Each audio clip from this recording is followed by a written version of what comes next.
How do teenagers typically express their rebellion? The biggest emotion in rebellion is anger. They see themselves as the only authority that they need to answer to. Yes, they know and love their parents and have been responding to them when they were younger, but now they are gaining a voice. They are gaining the body size of an adult. They are transforming and transitioning in their thinking from the concrete thinking of children into the formal thinking of the adult. There are things they know in much more detail than they knew when they were younger.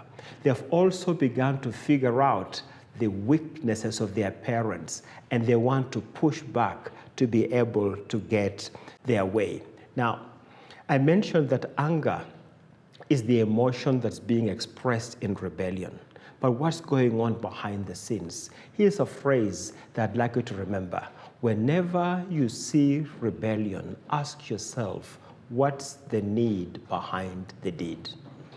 Typically, a person who is rebelling against authority is experiencing some pain.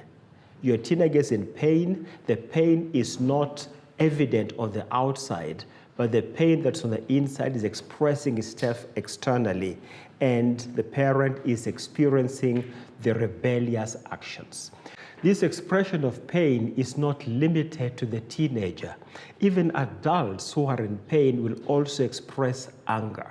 And some of the parents will spew out the anger on their teenagers. Some of them will stuff it in, both of which are terrible ways of dealing with anger or dealing with pain. You need to study it. You need to be able to process it and come to the place of understanding the origin of your anger. And so, can a teenager's rebellion be challenged in a redemptive way? The answer to this question must be a yes. The only question is how.